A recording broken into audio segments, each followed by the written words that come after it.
मुख्यमंत्री ने निवेशकों को इंसेंटिव और हर संभव सहयोग का दिलाया भरोसा। स्वास्थ्य सेवाओं को बेहतर बनाना प्राथमिकता। रांची स्मार्ट सिटी में निजी अस्पताल का शिलान्यास।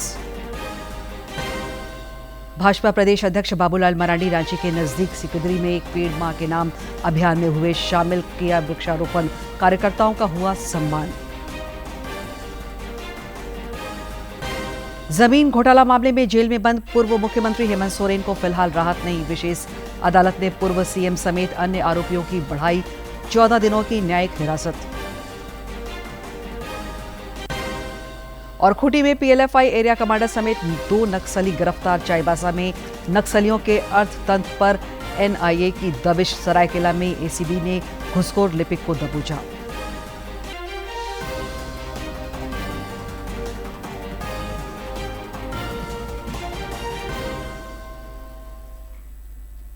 नमस्कार, खबरें झारखंड में आपका स्वागत है। मैं हूं दिव्या और अब समाचार विस्तार से।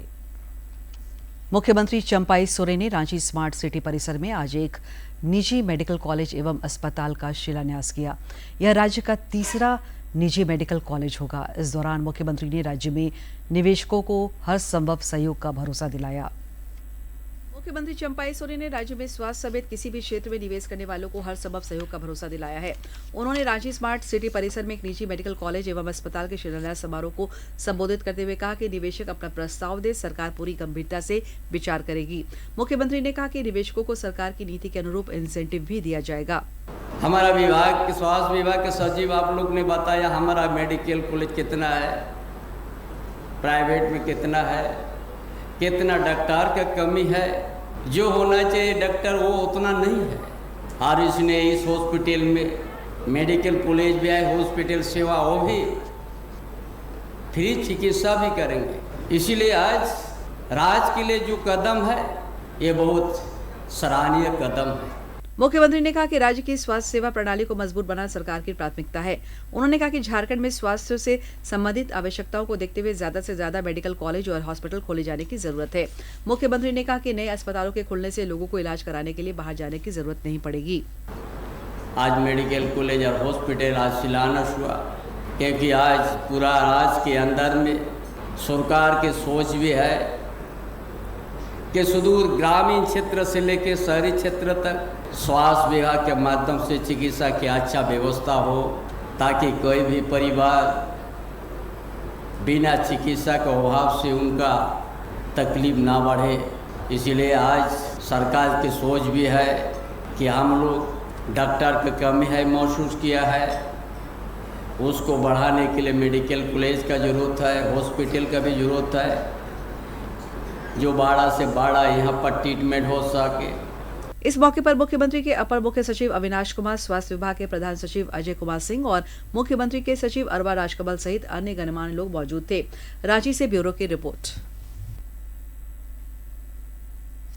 मुख्यमंत्री चंपाई सोरेन ने झारखंड मंत्रालय में आज भी अधिकारियों संग विभागीय समीक्षा की। इस कड़ी में उन्होंने आज पेयजल एवं स्वच्छता विभाग अंतर्गत विभिन्न योजनाओं की प्रगति का जायजा लिया और आवश्यक निर्देश दिए। समीक्षात्मक बैठक में मंत्री दीपक बिरुआ समेत अन्य वरिष्ठ प्रशासनिक अधिकारी तथा विभाग के सचिव उपस्थित थे। मुख्यमंत्री चंपाई सोरेन ने प्रशिक्षण उपरांत निजी क्षेत्रों में नौकरी पाए कई सफल अभ्यर्थियों को आज झारखंड मंत्रालय में जॉब लेटर प्रदान किया। कल्याण विभाग अंतर्गत प्रेझा फाउंडेशन के तहत यह जॉब लेटर वितरण समारोह आयोजित हुआ।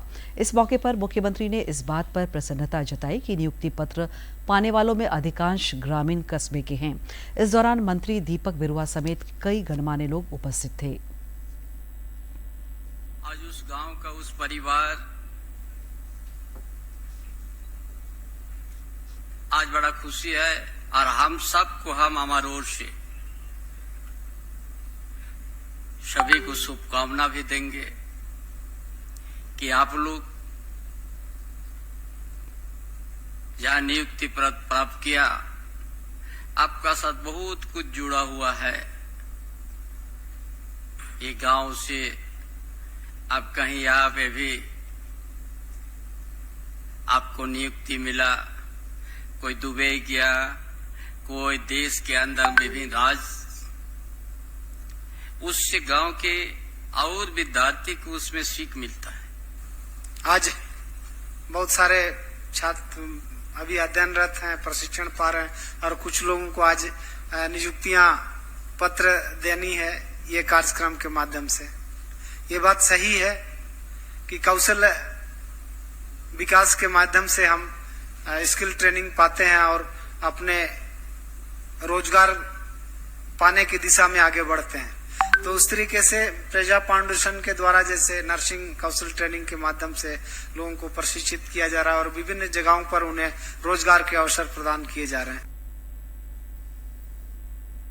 मुख्यमंत्री चंपाई सोरेन से आज झारखंड मंत्रालय में public school and children welfare association पासवा के एक प्रतिनिधि मंडल ने मुलाकात की। प्रतिनिधि मंडल ने मुख्यमंत्री को पासवा द्वारा आगामी 2 जुलाई को खेलगांव में आयोजित होने वाले प्रतिभा सम्मान समारोह में बतौर मुख्य अतिथि सम्मिलित होने के लिए आमंत्रित किया।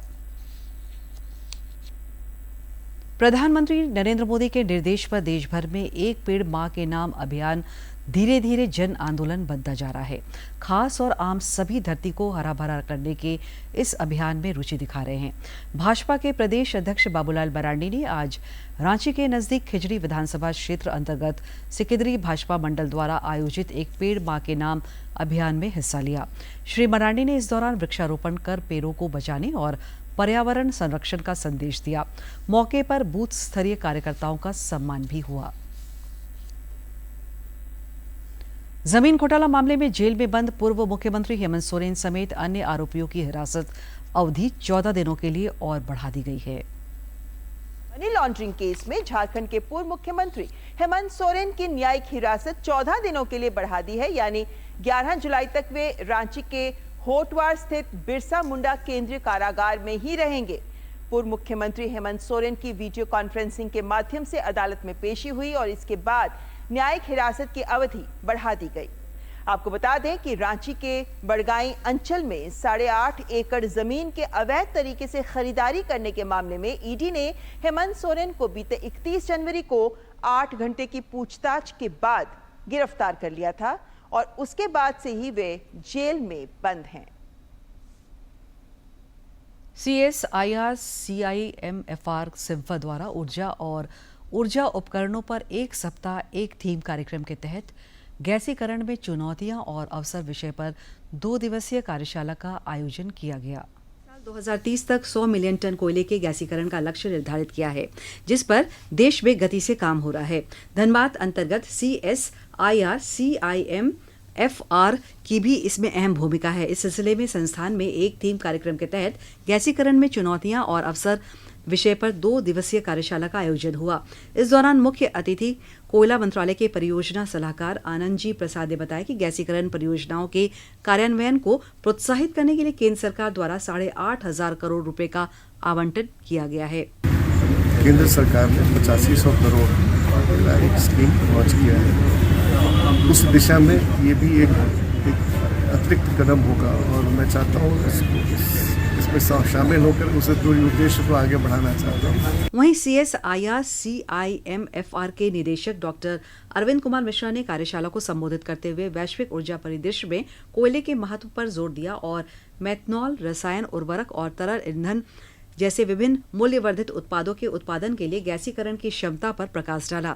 उन्होंने कोयला गैसीकरण के लिए स्वदेशी तकनीकों को सफलतापूर्वक लागू करने के लिए स्टेक होल्डर्स के बीच आवश्यक सहयोगात्मक अनुसंधान और प्रयासों पर भी जोर दिया।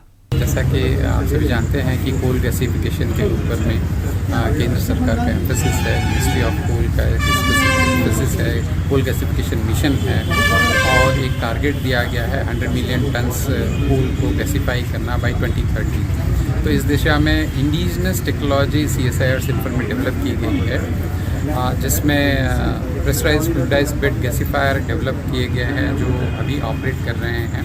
1.5 TPD का पायलट प्लांट है। उम्मीद की जा सकती है कि 2 दिवसीय कार्यशाला का बेहतर फलाफल मिलेगा और आने वाले समय में कोयला गैसीकरण को गति और नया आयाम मिलेगा, जिससे देश की जरूरतें पूरी होंगी। धनबाद से अजय कुमार सिन्हा की रिपोर्ट।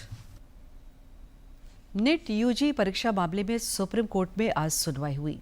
अदालत ने NTA को नोटिस जारी किया है। शीर्ष अदालत ने पूछा है कि OMR शीट को लेकर शिकायत दर्ज कराने की क्या कोई समय सीमा निर्धारित है? इस मामले की अगली सुनवाई 8 जुलाई को होगी। कोर्ट में एक कोचिंग संस्थान की ओर से दायर याचिका में नीट परीक्षा में OMR शीट को लेकर सवाल उठाया गया था। कोर्ट ने याचिका पर NTA को नोटिस जारी कर जवाब मांगा है और अब कोर्ट 8 जुलाई को नीट को लेकर बाकी याचिकाओं के साथ ही इस याचिका पर भी सुनवाई करेगा।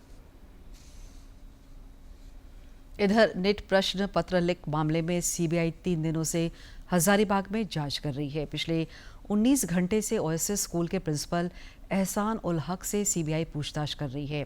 CBI की टीम उन्हें आज सुबह फिर उनके स्कूल में लेकर आई। इससे पहले कल रात भर CBI की टीम ने उन्हें चरही स्थित गेस्ट हाउस में रखा था। बताया जा रहा है कि CBI की टीम ने 6 लोगों को डिटेन किया है और इनसे पूछताछ की जा रही है।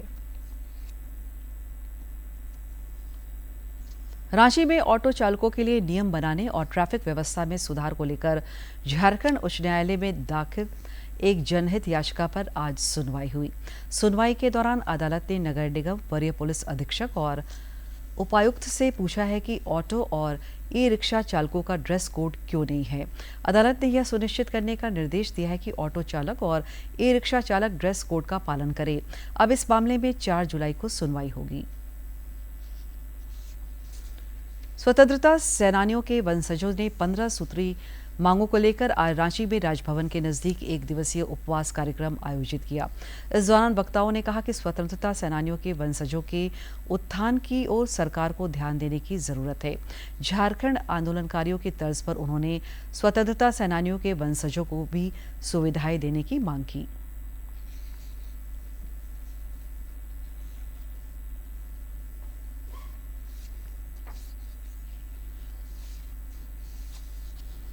ये जो मांग है बहुत छोटी मांग है, इसलिए इनकी मांग को पूरा करें ताकि इनके बच्चे का लालन पालन हो सके, इनके घर परिवार अच्छा से चल सके। इन्हीं सारी मांग को लेकर हम लोग इनके समर्थन में राजभवन के समक्ष धरना पे बैठे हुए हैं। दूरदर्शन केंद्र रांची के सभागार में आज राजभाषा कार्यान्वयन समिति की तिमाही बैठक सह कार्यशाला का आयोजन हुआ। इस दौरान बतौर मुख्य अतिथि डॉक्टर अंजेश कुमार ने हिंदी में कामकाज और उपयोगिता विषय पर प्रकाश डाला। दूरदर्शन केंद्र की हिंदी अधिकारी पूर्णिमा कुमारी ने कहा कि हिंदी सिर्फ बोलचाल की ही नहीं, राजकाज की भी भाषा है। GST और इनकम टैक्स पर भी कार्यशाला में चर्चा हुई। CA साकेत कुमार ने GST और आयकर संबंधी अहम जानकारियां दी। इस मौके पर केंद्र प्रमुख RK राव समेत अन्य अधिकारी और कर्मचारी मौजूद थे।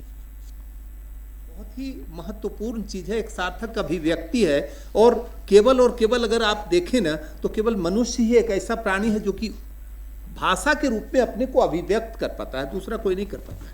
अब हम सीधे आते हैं ऑफिस के ऑफिस अपने देश में जो ऑफिस की व्यवस्था है, ऑफिस में किस तरह से काम होता है, तो आप गौर करेंगे ना तो पूरे क क्षेत्र में, यानी जो जिस तरह से राजभाषा की दृष्टि से जो क, ख और ग क्षेत्र में बांटा गया है अपने देश को, तो पूरे क क्षेत्र में आप पाएंगे कि केंद्र सरकार के कार्यालय भी हैं। तो बहुत लोग ऐसा समझते हैं कि नहीं केवल अंग्रेजी में ही कार्य होता होगा, लेकिन ऐसा नहीं है, हिंदी में कार्य होता है। राष्ट्रकवि रामधारी सिंह दिनकर की 50वीं पुण्य स्मृति वर्ष के पावन अवसर पर राज्य के 5 शहरों में रश्मि रथी पर्व का आयोजन प्रस्तावित है।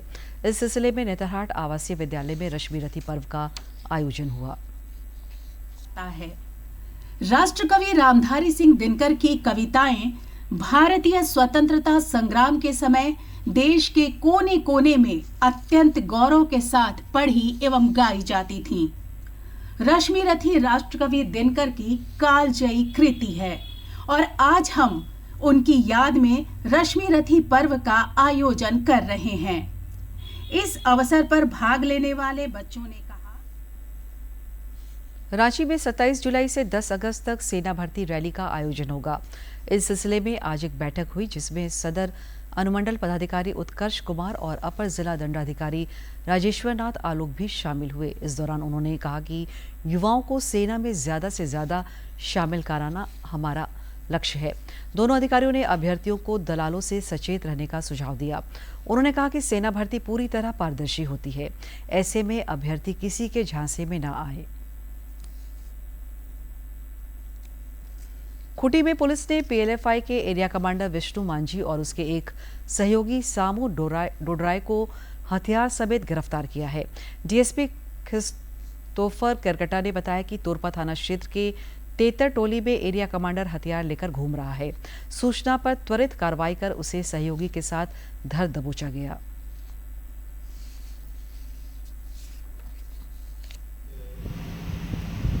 दो सवार होकर आ रहे थे, उसी को चेकिंग के दौरान पकड़ा गया। पकड़ने के पूछताछ में अपना नाम विष्णु मांझी बताया और एक विष्णु मांझी उसका घर है जरिया। पश्चिमी सिंहभूम में एनआईए ने नक्सलियों के अर्थतंत्र पर दबिश दी है। नक्सलियों की फंडिंग को लेकर एनआईए ने मनोहरपुर थाना क्षेत्र के जोगी भट्टा में छापेमारी की है। माओवादी नेता मिसिर बेसरा और उनके अन्य सहयोगियों ने के फ्रंटल ऑर्गेनाइजेशन को मिलने वाली फंडिंग को लेकर यह कार्रवाई हुई है। सरायकेला में एसीबी की टीम ने अनुमंडल कार्यालय परिसर स्थित भूमि सुधार उप समाहर्ता की लिपिक स्वागता नंदा को 8,000 घूस लेते रंगे हाथ गिरफ्तार किया है। मिली जानकारी के अनुसार शिकायतकर्ता सिंह सोई द्वारा एसीबी को बताया गया था कि म्यूटेशन के नाम पर उससे घूस मांगी जा रही है। एसीबी ने योजनाबद्ध तरीके से लिपिक को रंगे हाथ धर दबोचा। सरायकेला एसपी के रिजर्व टास्क फोर्स ने बड़ी कार्रवाई की है। गुप्त सूचना पर कार्रवाई करते हुए पुलिस अधीक्षक ने चौका थाना क्षेत्र में 2 मिनी शराब फैक्ट्री का उद्भेदन किया है। इस दौरान भारी मात्रा में नकली विदेशी शराब बनाने में प्रयुक्त होने वाले स्पिरिट और 16 बोरा डोडा समेत अन्य चीजें बरामद की गई है। और अब देखते हैं फटाफट अंदाज में जिलों की खबरें।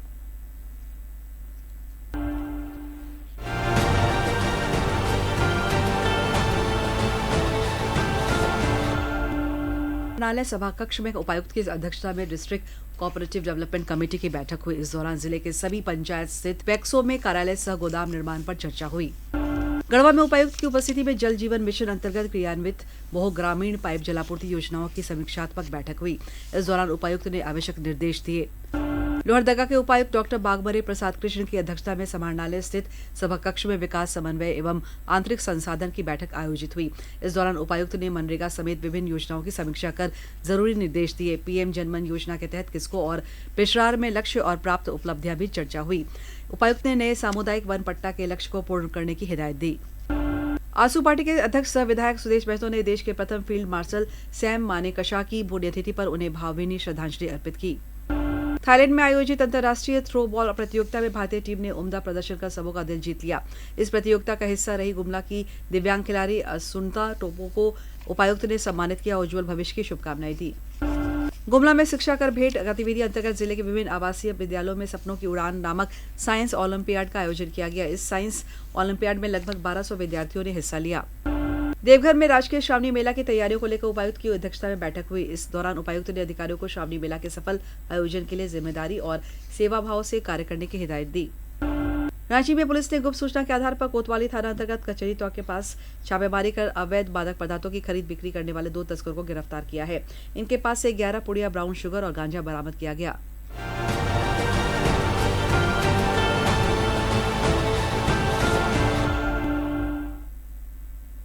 प्रधानमंत्री नरेंद्र मोदी इस महीने की 30 तारीख को आकाशवाणी से मन की बात कार्यक्रम में अपने विचार साझा करेंगे। कार्यक्रम के लिए लोग अपने विचार और सुझाव माई गॉव पोर्टल और टोल फ्री नंबर 1800-117800 पर 28 जून तक भेजे जा सकते हैं। मन की बात है जन जन की बात, सभी की कुछ अपनी सी कहानी, कुछ सफलताओं की, अनकही विरासत की, उम्मीदें नए भारत की।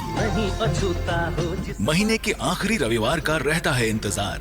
ब्रह्मपुत्र के घाट से हिमालय के विस्तार तक होती है मन की बात प्रधानमंत्री के साथ। तो सुनिए इस महीने 30 जून सुबह 11 बजे मन की बात आकाशवाणी और दूरदर्शन के सभी चैनलों पर। आप भी माननीय प्रधानमंत्री के मन की बात का हिस्सा बन सकते हैं। इसके लिए आप अपने सुझाव post box number 111 Akashvani Delhi पर भेज सकते हैं। नमो ऐप या माई गॉव के ओपन फोरम में पोस्ट कर सकते हैं। तो याद रखें, रविवार 30 जून सुबह 11 बजे मन की बात।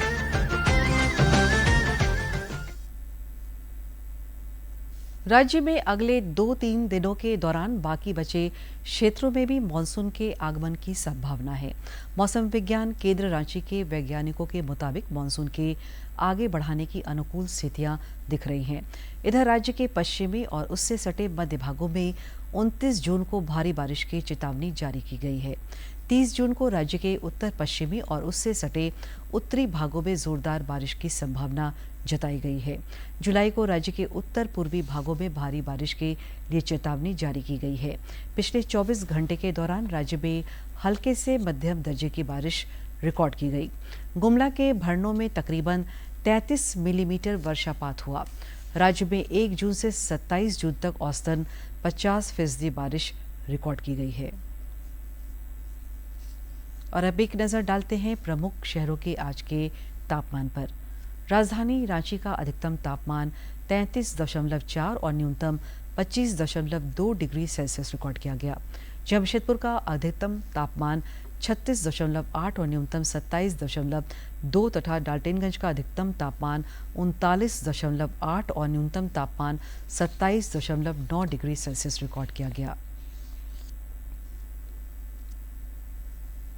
T20 क्रिकेट विश्व कप के पहले सेमीफाइनल मैच में दक्षिण अफ्रीका ने अफगानिस्तान को 9 विकेट से पराजित कर फाइनल में जगह बना ली। अफगानिस्तान ने पहले बल्लेबाजी करते हुए मात्र 56 रन बनाए थे, जिसके जवाब में दक्षिण अफ्रीका ने जीत का लक्ष्य आसानी से हासिल कर लिया। इधर दूसरे सेमीफाइनल में आज भारत का मुकाबला इंग्लैंड से होगा। टीम इंडिया प्रतियोगिता में अब तक अजेय रही है। भारत फाइनल में जगह बनाने के उद्देश्य से इस मैच में उतरेगा। 2 साल पहले इंग्लैंड से मिली करारी हार का बदला लेने का एक मौका है। मौजूदा विश्व कप में भारतीय टीम का अब तक का सफर शानदार रहा है। टीम ने ग्रुप दौर और सुपर 8 के अपने सभी मैच जीतकर सेमीफाइनल में प्रवेश किया है। वहीं इस विश्व कप में इंग्लैंड का सफर मिला जुला रहा है। आज के मैच में टीम इंडिया की कोशिश अपने जीत के सिलसिले को जारी रखते हुए फाइनल में जगह बनाने की होगी। वहीं इंग्लैंड की नजर लगातार दूसरी बार T20 विश्व कप जीतने पर टिकी होगी। आज के दिन की ऐतिहासिक और महत्वपूर्ण घटनाओं पर डालते हैं एक नजर।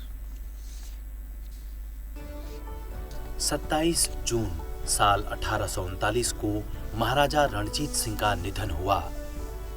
रणजीत सिंह तत्कालीन पंजाब प्रांत के राजा थे।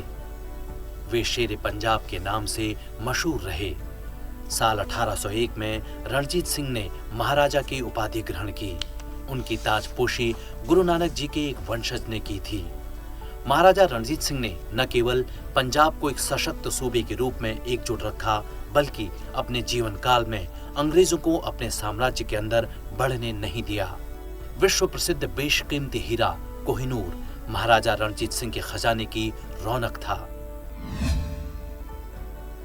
27 जून साल 1838 को बंकिम चंद्र चट्टोपाध्याय का जन्म पश्चिम बंगाल में उत्तरी 24 परगना जिले के कंथलपाड़ा गांव में हुआ। इन्हें बंकिम चंद्र चटर्जी भी कहा जाता है। वे बांग्ला भाषा के प्रख्यात उपन्यासकार, कवि, गद्यकार और पत्रकार थे। भारत का राष्ट्रीय गीत वंदे मातरम इनकी ही रचना है, जो भारतीय स्वतंत्रता संग्राम के दौरान क्रांतिकारियों का प्रेरणा स्रोत बन गया था। इनके द्वारा लिखा गया आनंद मठ एक कालजयी उपन्यास है। इस उपन्यास में उत्तर बंगाल में 1773 के सन्यासी विद्रोह का वर्णन किया गया है। आनंद मठ ने हजारों क्रांतिकारियों के दिलों में देशभक्ति की भावना पैदा की। बंकिम चंद्र चटर्जी का अंतिम उपन्यास सीताराम है। दूरदर्शन झारखंड पर पल पल की खबरों से जुड़े रहने के लिए आप हमारे social media platform X, Facebook और यूट्यूब से जुड़ सकते हैं, क्योंकि खबरों से जितना बाखबर रहना जरूरी है, उससे ज़्यादा ज़रूरी है सटीक, संतुलित और निष्पक्ष समाचार। हमारा X हैंडल है DD न्यूज़ झारखंड और फेसबुक पेज है RNU-DDK। आप हमें YouTube channel Jharkhand DD news पर भी देख और सुन सकते हैं। अंत में मुख्य समाचार एक बार फिर।